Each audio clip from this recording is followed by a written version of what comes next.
Nous sommes le 29 décembre, il est 8h30 et donc je reçois Benjamin Rossi qui est infectiologue à l'hôpital Robert Ballanger à Aulnay-sous-Bois. Monsieur Rossi, bonjour, merci d'être en studio à LCI ce matin. Je rappelle que vous avez publié le mois dernier chez l'éditeur Prisma un livre qui s'appelle En première ligne, qu'on voit d'ailleurs à l'écran. En première ligne, c'est vous qui êtes sur la photo, donc qui raconte votre expérience de soignant de première ligne, c'est le cas de le dire, face à ce tsunami du Covid et de ses divers variants, dont le dernier semble être définitivement le plus contagieux, puisqu'on a eu 180 000 positifs hier, pas tous à mettre au compte d'Omicron sans doute, mais enfin très largement, sûrement au compte d'Omicron. Et est-ce que, du coup, avec 180 000 hier, la prédiction, entre guillemets, de M. Véran, il y a 3 jours, disant on sera à 250 000 quotidiens dès le mois de janvier, vous semble réaliste? Oui, on va être à 200 000, 250 000, 300 000 assez rapidement. En fait, il y aura un plafond quand même. Alors, c'est toujours pareil. Hein. Quand ça monte très vite, le nombre de personnes qui doivent être infectées par Omicron va aller très très vite. Et puis, les courbes descendent rapidement. C'est-à-dire que plus ça se répand rapidement, plus ça baisse vite aussi. Plus ça baisse vite aussi. Donc, il y aura un plafond à un moment. Excusez-moi, mais je ne comprends pas la relation de cause à effet. En fait, pourquoi? C'est que le virus va infecter très rapidement toutes les personnes qui doivent infecter. Et une fois que ces personnes sont infectées et donc immunisées, ils ne vont pas être réinfectés. Et donc, il y a un phénomène de saturation qui va durer quelques jours où ça va continuer, ça va plafonner, et puis ça va commencer à décroître. C'est comme ça qu'on observe, c'est comme ça se comporte une épidémie. Mais il y aura beaucoup de gens d'ici fin janvier, qui seront infectés par Omicron. Et c'est vrai que pour beaucoup, c'est prévu. Mais écoutez, ça que je reproche. Moi, j'ai le souvenir très net qu'en 2020, à la fin de la première vague de Covid, quand il y avait 7500 personnes en réanimation et que c'était la panique totale, qu'il y avait des hôpitaux de campagne militaires qui ouvraient partout, etc., le ministre de la Santé avait dit il faut pousser les capacités de réa de manière sensible. Or là, on est à la moitié, à 3004, et on semble déjà à la saturation. Donc il n'y a pas eu les postes, il n'y a pas eu les créations. Il n'y a rien eu.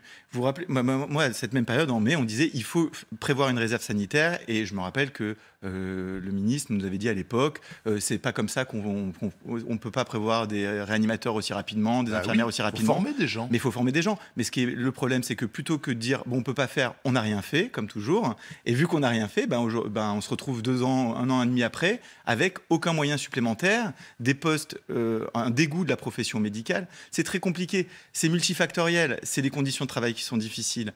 On a l'impression de faire de plus en plus d'abattage, des logiques de chiffres qui ne vont pas avec une logique de soignants qui cherchent avant tout une logique empathique, c'est-à-dire qu'ils sont là dans ce métier-là pour aider, soigner. S'ils ne peuvent pas aider réellement, soigner réellement parce qu'on ne leur donne pas les moyens, ils ont l'impression d'être maltraitants et du coup ils préfèrent faire autre chose.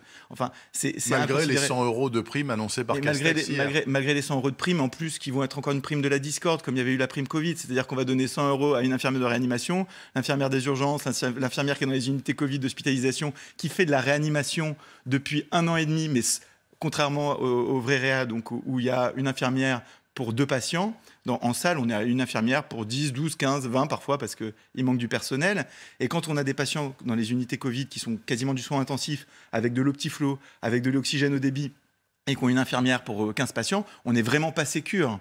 Donc ces infirmières font ce métier-là dans des salles d'unité Covid, elles n'ont pas la prime alors qu'elles font de la réanimation avec beaucoup moins de personnel par patient, et on donne une prime à une partie de la population. Donc ça va dégoûter certaines infirmières encore plus. Donc ça va être des primes de la discorde. C'est une façon qui n'est pas pondérée de gérer la santé. Ce qu'il faut pour la santé, c'est un plan de fond. Il faut repenser complètement le système de financement de la santé, complètement équilibrer les rémunérations entre le public, entre le privé, entre les spécialités. Il faut un vrai plan de restructuration. On invite à ça depuis très longtemps. Moi, j'avais dit sur le plateau de LCI il n'y a pas longtemps, enfin il y a 1 an et demi même, en rigolant, qu'il faudrait peut-être faire une ONG pour s'occuper des hôpitaux publics si l'État ne veut pas le faire. Mais je commence vraiment à me poser la question s'il ne faut pas le faire sérieusement.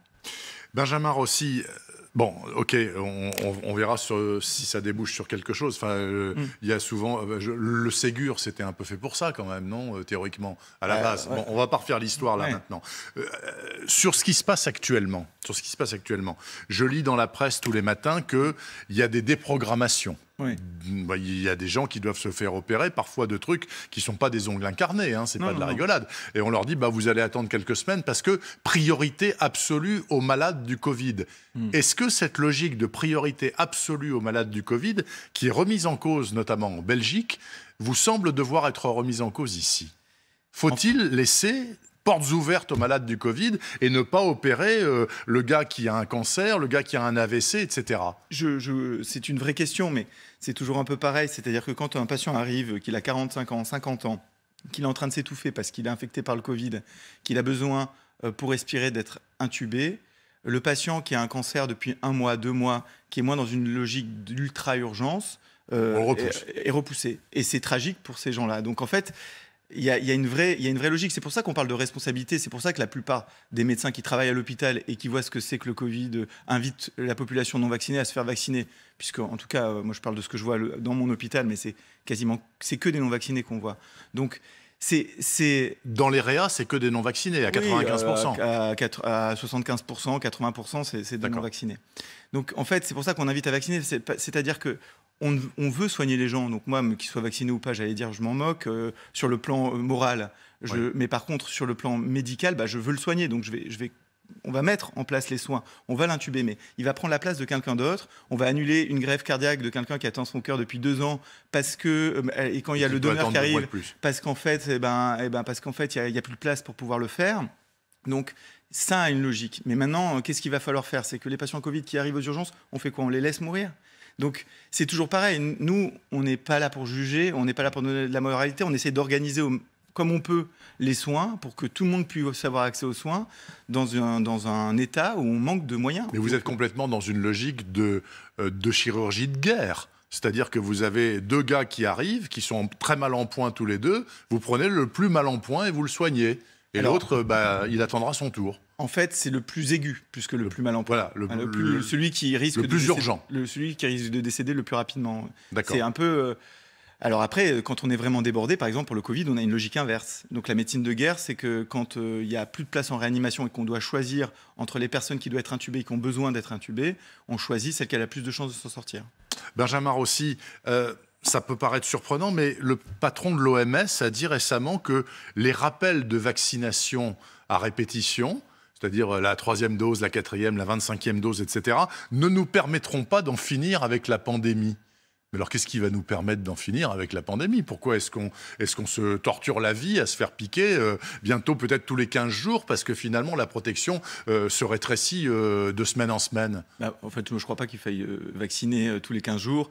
En fait, l'objectif, c'était pour moi déjà d'avoir une double vaccination de toute la population. Et on voit qu'aujourd'hui, c'était le premier objectif, puisque c'est ce qui permet de diminuer de manière vraiment significative les patients, les cas graves et les cas qui vont en réa. La 3e dose est une dose de rappel, c'est-à-dire pour garder une immunité plus prolongée. Mais elle n'a pas l'air de très bien marcher sur Omicron d'ailleurs. Hein. Les premières données épidémiologiques qui viennent d'Amérique laissent entendre que la 3e dose, elle fonctionne bien pendant 10 jours et elle se casse la figure très vite. Non, mais alors après Omicron, on est vraiment, pour moi, sur Omicron, on est sur une évolution du virus qui est plutôt, qui est entre le virus est complètement différent Omicron, c'est-à-dire que c'est un virus qui est plus contagieux, qui donne des symptômes ORL, qui semble donner des cas plus embêtants pour les enfants, puisque souvent la sphère ORL, quand ils ont du mal à respirer la nuit, ils ont de la fièvre, ça inquiète les parents, et puis ça peut donner des problèmes respiratoires, donc les enfants vont plus aux urgences.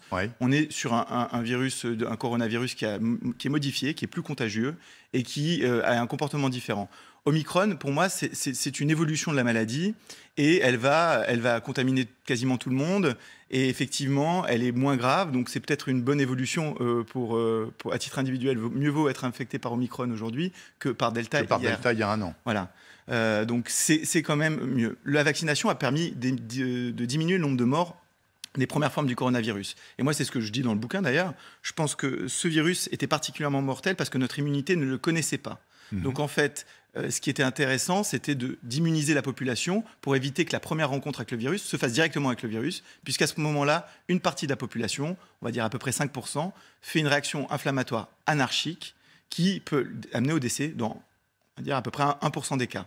Voilà. Donc ça, c'est ce qu'était le coronavirus. Donc 1% des cas, si tout le monde l'attrape, en France, ça fait à peu près 600 000 morts. Donc on voulait essayer de diminuer ce nombre de morts, et donc il fallait immuniser la population pour diminuer ce nombre de morts. À présent que la population est quasiment entièrement immunisée, soit par la vaccination, soit par l'infection, il va falloir qu'on voit la stratégie. Il va falloir aussi voir la problématique de santé publique. Il y a beaucoup de gens qui jouent au prophète en disant qu'il va falloir vacciner tous les 3 mois, tous les 6 mois, 10 doses de rappel. Moi, je préfère ceux qui travaillent. Ouais. Et donc, pour le moment, moi, je ne suis pas sûr qu'il faille faire d'autres doses de rappel. Là, on a parlé d'une 3e dose pour garder une immunité prolongée face aux variants qui était en circulation, qui était le variant Delta. C'est pour ça que ça avait été fait initialement. Au départ, oui, c'était pas Omicron. Là, il faut voir que la problématique, il faut voir ce que donne la problématique Omicron sur la population, qui va donner de toute façon une dose de rappel à tout le monde. Ce que je disais tout à l'heure, la 3e dose sera plus Omicron que Pfizer et Moderna pour une partie d'entre nous, ceux qui n'ont pas encore eu la 3e dose.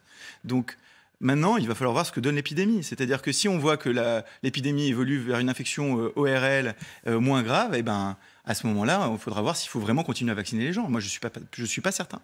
Benjamin Rossi, les chiffres. Vous disiez tout à l'heure que les annonces de M. Castex, pour une part, vous semblaient très anecdotiques, du genre terminer dans les bistrots, d'être debout, ne pas manger dans les trains, etc., ou dans les cinémas, etc. Mais pourtant, ça semble logique. Le but, c'est que les gens circulent le moins possible, gardent le masque le plus possible, tout en ne bloquant pas complètement la société, en fermant tout. Ça paraît pas idiot sur le papier.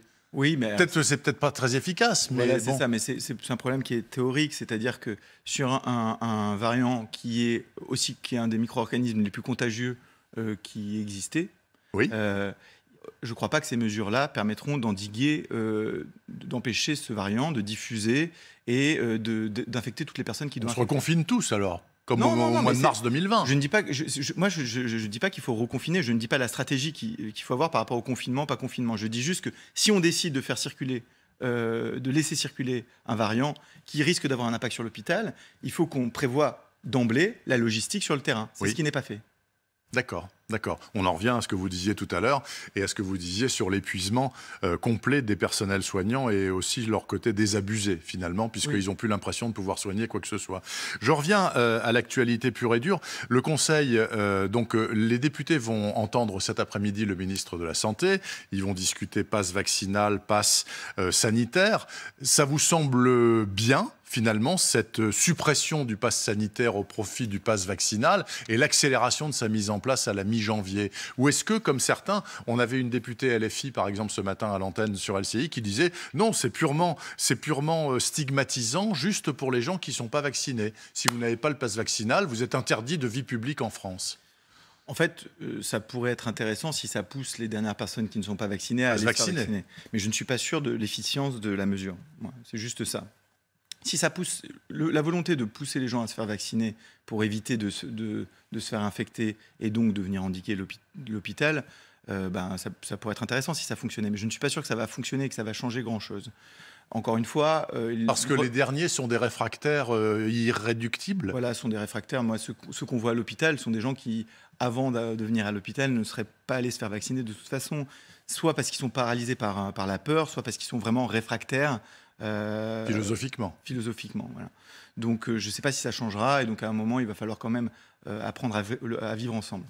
Mais bon, faire le pass vaccinal, pourquoi pas? Parce que c'était un moyen de pousser les gens à se faire vacciner. Après, le temps qu'ils mettent en place ce pass vaccinal, une bonne partie de la population aura attrapé le variant Omicron. Donc pour beaucoup, ça va être ça la vaccination, soit de rappel, soit la vaccination tout court. Donc, vu qu'il n'y a pas de mesure pour endiguer réellement cette épidémie, c'est par Omicron que les gens vont s'immuniser. Et je ne dis pas forcément que ce soit mal. Moi, je ne suis pas dans un jugement manichéen. Oui. Je dis juste qu'il faut trouver à ce moment-là les moyens de prendre en charge ces patients. Si un certain nombre font des formes graves, il faut donner les moyens à l'hôpital de le faire. Et encore une fois, il n'y a pas encore de réflexion qui est faite de manière globale pour restructurer notre système de santé qui en a grandement besoin. Qu'est-ce que vous pensez du fait que les grandes surfaces vont pouvoir, dès qu'elles les auront en rayon finalement, et que pour un mois, jusqu'à fin janvier, vendre les autotests, sans doute à prix coûtant, c'est-à-dire 2 € au lieu de 5 actuellement en pharmacie? C'est plutôt une bonne chose? C'est plutôt une bonne chose. Les pharmaciens disent « Oh là là, mais c'est un geste un peu technique, ils vont se louper, ce sera pas bien, etc. » Je crois que les gens sont suffisamment intelligents pour pouvoir apprendre à faire des autotests. Il y a des tutos sur Internet. Donc non, si les gens peuvent se tester eux-mêmes, c'est la logique de l'autotest. et bien le faire, je trouve ça plutôt bien. Oui. Et ça va devenir finalement un truc de la vie courante, l'autotest. On en aura chez soi. Et quand on aura besoin de le faire, on le fera plutôt que d'aller à la pharmacie. Ou voilà, et puis peut-être qu'il y aura des autotests sur d'autres diagnostics, comme la grippe ou les choses comme ça. Oui, c'est tout à fait plausible. Oui, c'est possible. Oui, ça va être une logique, ça, après, de commercialisation et de marché. Mais oui, bah, moi, que les gens puissent se tester et donc s'isoler plus tôt, je trouve ça plutôt bien. Après, encore faut-il qu'ils le fassent. Si l'autotest est fait et que la personne a son diagnostic, mais qu'elle elle préfère faire un autotest qui n'est pas référencé par un test de PCR ou un test antigénique, et qu'elle se dit je sais que je suis positive, mais du coup je vais pas me faire tester, et puis je vais prendre les transports quand même, et puis je vais quand même aller travailler parce que j'ai pas le choix. Ça peut être, sur le plan épidémiologique, dysfonctionnel. C'est plus la logique de l'autotest que je remets en cause que sa commercialisation dans les supermarchés. Benjamin Rossi, j'ai bien compris dans vos propos que votre préoccupation première, c'est certes de gérer la crise en cours là au quotidien, et aussi de vous projeter un peu en avant en vous disant, l'hôpital public part en morceaux, il faut absolument que les pouvoirs publics recollent tout ça avec une véritable réforme de fond. Est-ce que, Monsieur Véran est au courant de tout ça, bien évidemment. Est-ce qu'il y a quelque chose de prévu au-delà? Vous avez des rendez-vous pour en parler? Vous avez des échéances? Ou rien? Vous allez dans le mur à l'aveugle? Non, c'est pour ça qu'on essaie de crier fort ce message, c'est qu'on n'a pas l'impression qu'il y ait encore de mesures qui soient décidées ou prises en compte, et que pour le moment, les mesures qui ont été prises sont très administratives, et on voit bien qu'elles sont décorrélées complètement des besoins du terrain, et puis il n'y a pas de vision globale. C'est-à-dire que je crois qu'à un moment ou à un autre, si on doit avoir une logique de politique de santé, c'est pour donner une stratégie globale. On a l'impression que c'est des mesures par à-coup, on augmente ci, on augmente ça, c'est des dépenses d'argent public, mais il n'y a pas une stratégie globale qui est faite. Aujourd'hui, on pourrait très bien dire, par exemple, le variant Omicron, on décide de le laisser diffuser. Donc à ce moment-là, on fait des économies sur des tests, mais on met des moyens dans l'hôpital. Ça pourrait être une stratégie pour pouvoir accueillir les patients qui viennent, parce que de toute façon, on ne pourra pas endiguer cette vague. Ça pourrait être une stratégie, mais dans ce cas-là, parlons stratégie. Santé, il faut arrêter des mesures hypocrites qui ne changent pas vraiment, mais qui donnent l'impression qu'on fait un petit peu. Et il faut vraiment faire des plans, un plan Marshall pour l'hôpital et un plan de stratégie pour la prise en charge de cette pandémie. Merci beaucoup, en tout cas, Benjamin Rossi, infectiologue à l'hôpital Robert Ballanger à Aulnay-sous-Bois. Peut-être on peut remettre à l'écran la première page de son livre paru chez Prisma le mois dernier. Ça s'appelle En première ligne. En fait, vous avez écrit ça pendant cet été, c'est bien ça? J'ai pris ça pendant les vacances. De 12 mois d'avant, et puis vous avez bossé tout l'été pour raconter. Oui, c'est ça. J'ai pris 3 semaines pendant les vacances cet été. J'ai écrit 6 heures par jour. En fait, c'est un compte-rendu de quotidien hospitalier. En temps de Covid. Ça raconte ce qui s'est passé à titre personnel dans ma vie et sur l'hôpital pendant la période Covid. Et ça, en toile de fond, on voit la chute de l'hôpital entre les moyens de 2019, 2020 et ce qui se passe en 2021, fin 2021, après 1 an et demi de pandémie. Merci beaucoup. Benjamin Rossi, donc sur LCI ce matin, 8h51 exactement, je vous rappelle, dès 13h30 sur cette antenne, émission spéciale puisque M. Véran, le ministre de la Santé, est entendu par la Commission des lois de l'Assemblée nationale sur la transformation du pass sanitaire en pass vaccinal.